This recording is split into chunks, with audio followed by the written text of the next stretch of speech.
Frank, obviously you're so associated with sci-fi for obvious reasons, no need to mention the X-Files, but you turned to the spy genre for Hunted. What was it that appealed to you in particular about the spy genre? Well, I mean, there's a lot of the X-Files that has in common with the spy genre because they both involve paranoia and suspense, and those are things that I love that movies do so well. And I thought Hunted is particularly paranoid and suspenseful because Sam works for a private spy agency, so she doesn't even know who her employers are and whether she's one of the good guys or the bad guys. I just thought that's something I hadn't seen before. And did you know very much about that world before you actually came up with the idea, and what sort of research did you do into it? I didn't know anything about the world, and I was shocked to see how big it is. And there are thousands of these private spy agencies now around the globe, and they're big business. They're doing really well. And they don't talk much about who their clients are or what the nature of their work is, but they're out there, and none of us realize it, which I thought was really unsettling. Was it difficult, or was it easier than you thought it would be to actually get to information about these things, to get people to talk to you? It's amazing how people will talk. You know, they're actually really happy to talk about what they do. They won't use names or specifics, but they were really open, and they brought me to their offices, and I met a lot of the operatives, and they're really impressive people. I mean, these people speak 5 languages sometimes. I met one guy who spoke 12 languages, and they're great jobs. It's really interesting work, so I can see why they're drawn to it. Is it a bit frustrating now that you've moved from the science fiction genre into the spy genre that you can't have mysterious things like vampires and aliens whenever you fancy? Well, I tend to push it as far as I can, and in this show we have a man who stabs people in the eye with a needle, which is pretty nasty. I just love stuff like that. I'm like still 14 years old inside.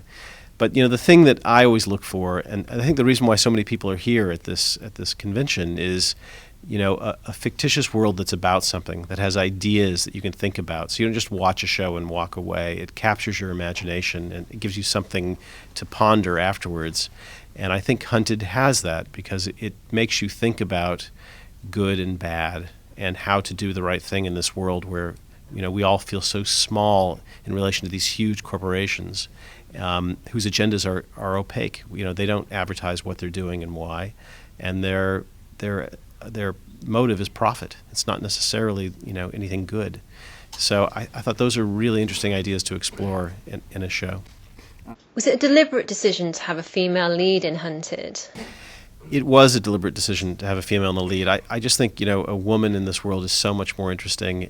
She's automatically an underdog. It is still a man's world, and it gives you all kinds of layers just from the beginning. And there's kind of a lot of similarities in a way, I think, between Dana Scully, aren't there, and Sam Hunter. Was that something that was unconscious, or was that something that was always in your mind when you're making it? Yeah, I think it was unconscious. I mean, I think they're both really smart, capable, independent women. I think Sam Hunter is far more damaged than Dana Scully ever was, much more emotionally isolated and harder to get to. And that was the challenge, honestly, in the character, is that she will not reveal herself emotionally. She has no best friend. And so you had to really make the audience want to know more about her because she wouldn't open up that easily.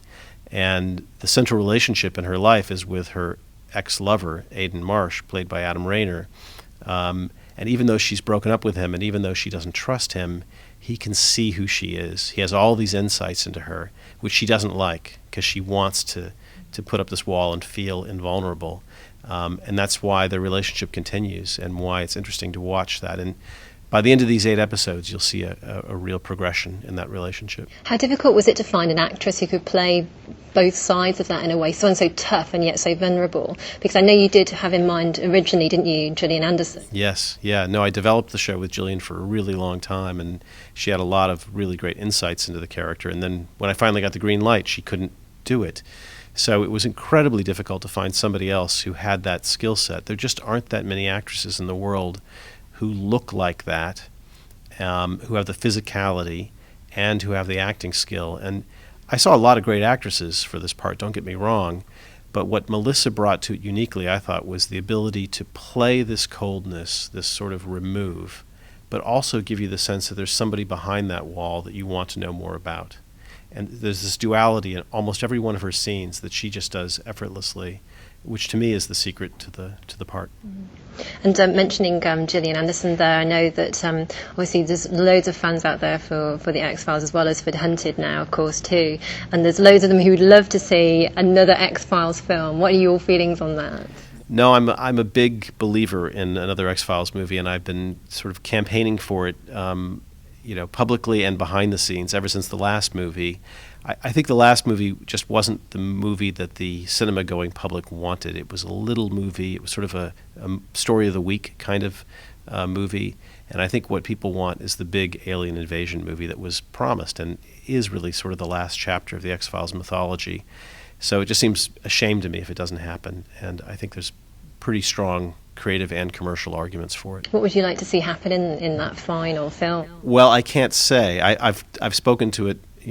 For years now, I've been talking to Chris Carter about it, and we have a lot of pretty clear ideas about what that story is, but I wouldn't want to spoil the surprise.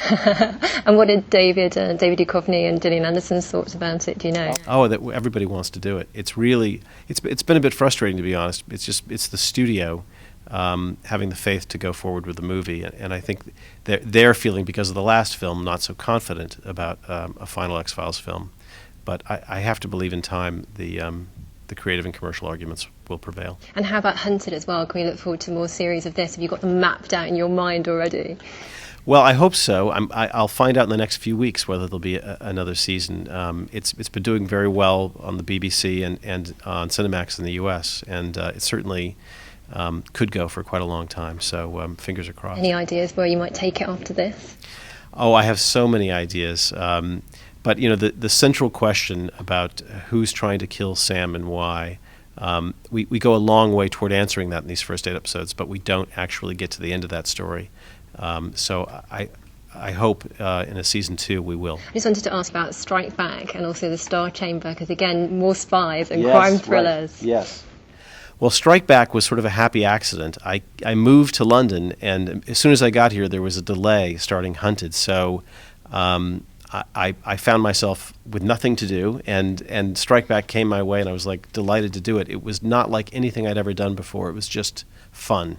It was like my inner teenager again, just male fantasy action type stuff, and just and it was really brilliantly executed too. I think the producers and the directors of those episodes, they're like movies, and it's been very successful. So I'm really happy I got to be part of that in the beginning.